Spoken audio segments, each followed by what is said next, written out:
Hi, everybody. This is Drew Tomlin with the Association for Middle Level Education, and I'm joined today by a wonderful author by the name of Shauna King. So Shauna is a former middle school teacher and a principal who serves now as an educational consultant, an adjunct professor at LaSalle University, and certified presenter at for the Upside Down organization, among the many, many things that she does to serve the education all around. So thank you so much, Dr. King, for being with us today. Thanks, Drew, for having me. Oh, excellent, excellent. So obviously a wonderful article. We wanted to check it out and have more of a conversation with you because this is a key time to talk about transition in the middle grade. So why do you think transitions to and from middle school are so challenging for young adolescents and their families as well? What do you think? Well, if you think about it, elementary school was a long stretch. We know, kindergartners coming in, the parents are there, they're excited. This is the first school experience. And the children are excited about school because their parents are excited to send them. And we're really right there. The teachers are welcoming. And then there's a long stretch there between, whether it's K-5 or K-6, depending on your middle level program. And this is the first big change. And it's like, wait a minute, we got into a groove of things. And now all of a sudden, things are different. You want to go to a different school when we've made friendships, relationships with teachers. Many times you're with the same teacher for the majority of the day in your elementary program. Now I'm about to go somewhere and have 6 teachers. That's scary. And that's not just for kids, that's for families. Because as a parent right now of a child who's going into the middle level, that's why I was like, oh my goodness, I'm about to have a 6th grader. They're going to have 5 different teachers. What do I do? They're changing. We're changing. And I think we're all a little nervous about this transition period that's just kind of new when we've gotten into a nice little groove of consistency with elementary school. Right, that's a good point, of that long stretch from the K-5 world, if that's how it works in that structure. But yeah, that's a long stretch. And I as having two boys, one in 4th and one in 7th, yeah, that transition is always on my mind. So you mentioned that one of the things that can help with this process is goal setting. So why is goal setting so important? And what's an example of a suitable goal for a young adolescent that can help them with transition? Well, goal setting is very important because as adolescents grow, from the young elementary school children, you notice this desire for autonomy that they want to have. They want to be more in charge of things. And sometimes that creates some power struggles for adults and kids. But I think we need to embrace that because our whole job is to really, as teachers and even as parents, is to help them begin to lead and take things where we're not doing everything for them. So the goal setting is a way to kind of put them in the passenger seat. I'm not ready for the driver's seat yet. Okay. But kind of to put them in the passenger seat when it comes to they're in the front seat when it comes to their learning. So how can they kind of begin to steer what's going? Teachers and even parents have been doing a lot of the driving for them. This is how we're going to do this. This is how you structure this. This is the time for this, and follow my direction. I think as we go into the middle level, teachers can then help them set some goals. What are you interested in? How are you going to do this? So that we're not stepping back, but we're just allowing them to say, what are my goals? What are the things I'm interested in doing? Even in our lessons, being able to say, okay, these are the 3 things that are due. Which order would you like to do them in? And having them be more in a lead role, because that's going to help that autonomy that they are desiring, where they can then set a goal. So for example, I can have a student who's having difficulty with turning in papers, the homework, doing the homework is one thing, remembering to turn in the homework. Oh, goodness, yes. It's something else.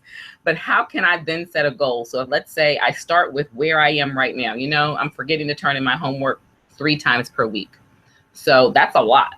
But as opposed to saying it's never going to happen, how can we minimize that to say, you know what, my goal is to not forget to turn in my homework more than once per week. And we're going to start there because you want to have a reasonable goal and then say, okay, how can we do it where it doesn't happen more than once a month or something like that? Because then you're giving them the opportunity to say, what's a goal for you? Not just don't do this anymore.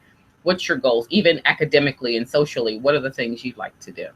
Right. And it goes back to that long stretch of elementary school. I think for a lot of families, like if their child has struggled with a certain behavior through elementary school, and now they reach middle school, the tendency is to say, you got to stop doing that. You know, this is the time you got to stop doing what you were doing before. But like you said and reminded us, you got to have a measurable and a reasonable goal for behavioral change. You just can't suddenly say, okay, you're in sixth grade, so you know it's time to change. That doesn't work that way. Absolutely, and we all know that doesn't work that way. That magic wand that just erases all negative behavior. Well, if you have it, Drew, I'll purchase it from you because I need it in my home school. But I don't have that magic wand to make things just stop just like that. But we've got to celebrate the growth. Right, right, and that goes to really, I think, our next question about attitudes, right? So, how do our attitudes as adults about transition and about other things, how does that affect young adolescents' attitudes, and how should we monitor our attitudes? Well, this is probably one of the most difficult ones, I think, because adolescents are going through such changes socially and physiologically. Their brains, their bodies are all changing. But I think when it comes to adult attitudes, what we've got to do is be consistent. We've got to be consistent in our message, what we're expecting, but also empathetic. So if I could say consistent yet empathetic, because as I wrote in the article, they don't know what's going on sometimes. They don't know why they feel certain ways, certain days. I mean, you know, you can have a middle school student who one day is up and the next day is just down, and they don't know what's going on themselves. But as the educator, as the adult, if we can be consistent and yet empathetic to know that they're going through changes so that we can support them as they go on this emotional roller coaster, to say, although you may be going through this emotional roller coaster, I'm going to be the consistency for you. While you're not understanding what's going on, this is what I'm going to model. So I think for adults that can be challenging because every now and then I can run into a middle level student who's a little disrespectful. I know you've never seen any of those. Oh, no. I've seen a few. But one of the issues is, how can I then continue to model respect as the adult? If I want respect, then I'm modeling respect. If I, you know, any behavior that I want, any attitude that I want from my middle level student, I can say, am I demonstrating that? Because the best gift that any adult can give a kid is the gift of a good example. And that's what we want to be.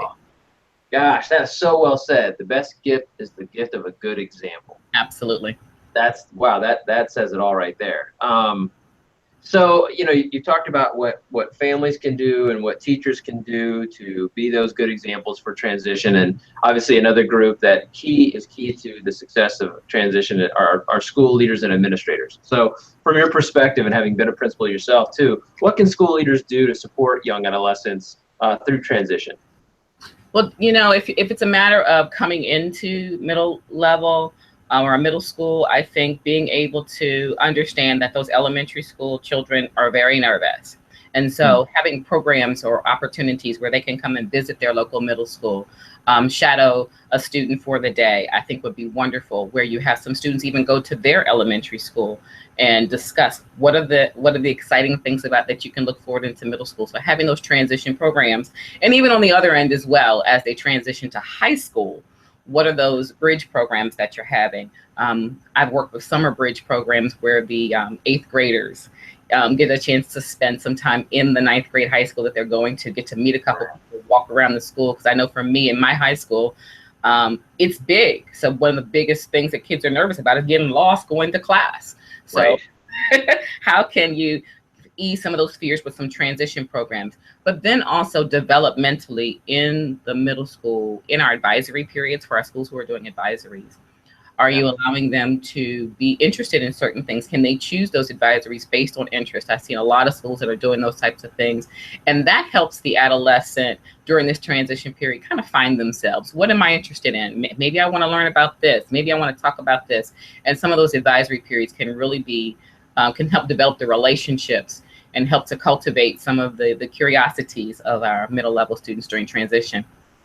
Right, right. Like you said, there's bridge programs, and I love that kind of metaphorical term there. I mean, it is, you're trying to create a support structure for a divide between one part of the educational continuum and the next. So making sure that those are responsive to young adolescents, that's what it's all about. So, all right. So, I mean, clearly, you are an advanced learner about all of everything that's going on in transition with young adolescents, and you've been on an interview with me before, so you know that the last question is a metaphorical journey that, but I know that you're prepared to take it. So we're going to transition to that question. So if transition was a food for middle level education, Shauna, what kind of food would it be and why? Well, Drew, as you know, that's a tricky question, but I had to think about this one. So let me tell you what I think. If it was transition was a food, it's going to be sherbet. Ooh. Let me tell you why. Okay, please. Because sherbet can be used in a couple of different ways, and I actually didn't know this at first. But sherbet can be used as a palate cleanser to prepare you for the main course. Oh. And so it's transitions. We can cleanse you to prepare you because you're going somewhere big. You're going to high school. This is the next level. Or you can see transitions as the dessert, because sherbet could also be a dessert. As the sweetener on the end, you have learned so much. You are now ready to go to the next level. So whether your transition is considered a palate cleanser to be able to say, I'm preparing you for the next one, or it's a celebratory transition to this is what you've learned. Let's hooray before we get to the next one. This is what would be a wonderful metaphor for transitions, sherbet. Wow. You know what? That is great. That is awesome. From an ice cream perspective, sherbet has always been a scary flavor to me because I don't tend to go towards the fruity flavors.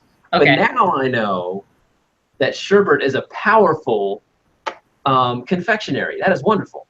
It absolutely is. It actually cleanses. In some very fancy restaurants, especially in the islands, you would get a small spoonful of sherbet, orange sherbet, or it can be green sherbet, doesn't matter.